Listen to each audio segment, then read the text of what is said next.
In this video, we will go over the different steps of a basic eye exam. This includes visual acuity testing, confrontation or visual field testing, pupillary assessment, extraocular motility, external eye exam, and fundoscopy. Hello. Hello.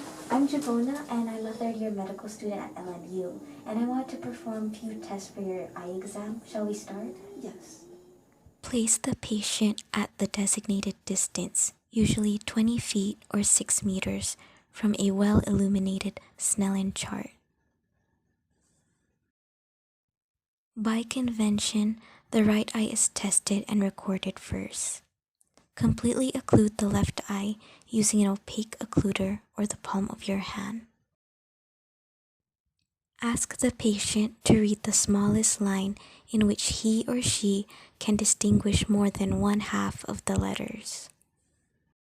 Record the acuity measurement as a notation, for example, 20/20, in which the numerator represents the distance at which the test is performed, and the denominator represents the numeric designation for the line read. Repeat the procedure for the other eye.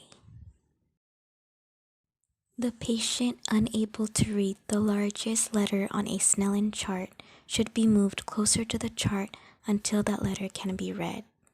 The distance from the chart is then recorded as the first number. Visual acuity of 5/200 means that the patient can identify correctly the largest letter from a distance of 5 feet, but not further away. How many fingers am I holding up? 1. An eye unable to read any letters is tested by the ability to count fingers. CF, or counting fingers at 2 feet, indicates that the eye was able to count fingers held 2 feet away but not farther away. Tell me if my hands are moving vertically or horizontally.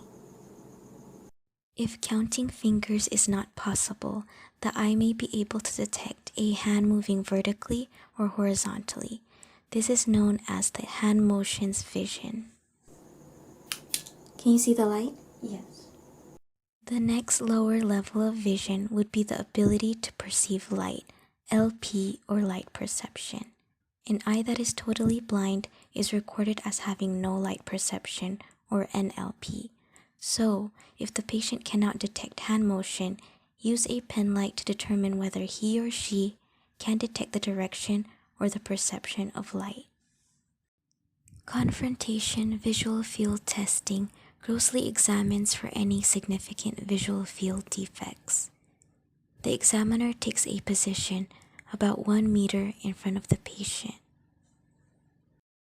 The patient is asked to cover the left eye with the palm of the left hand. The examiner closes the right eye. Thus, the field of the examiner's left eye is used as a reference in assessing the field of the patient's right eye. The patient is asked to fixate on the examiner's nose and then count the fingers of the examiner in each of the 4 quadrants of the visual field. 1, 2, 2, 0, 1, 1, 2, 3.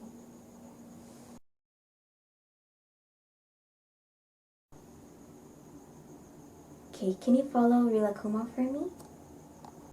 To assess extraocular motility, the patient is asked to follow a target with both eyes as it is moved in each of the 4 cardinal directions of gaze. The examiner notes the speed, smoothness, range, and symmetry of movements and observes for unsteadiness of fixation. Okay, please focus on the tip of my mask right here.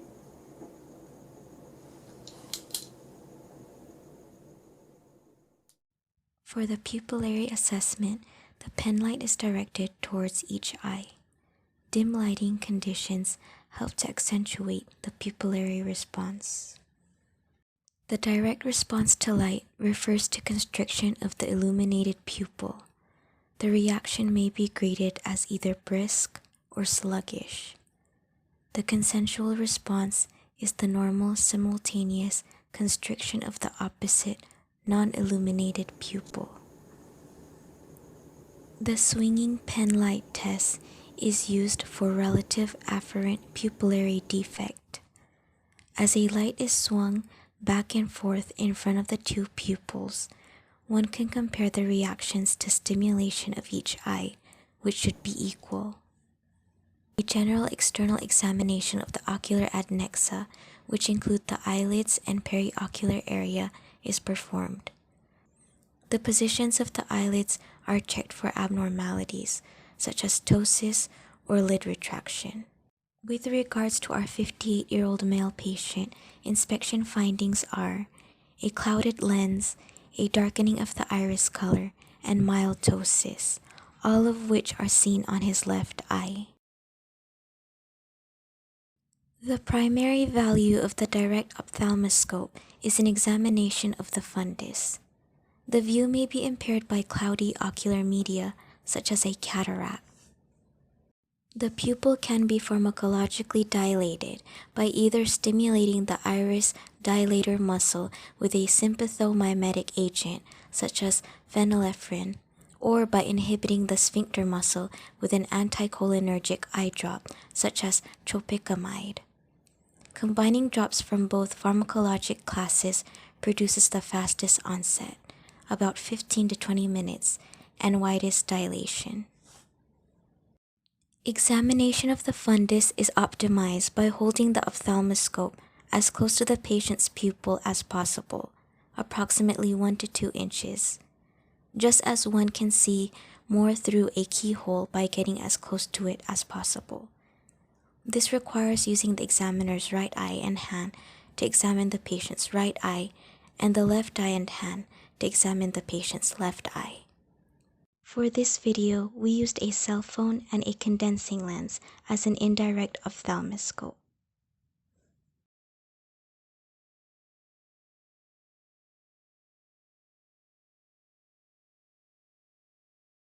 The following image is of a normal fundus.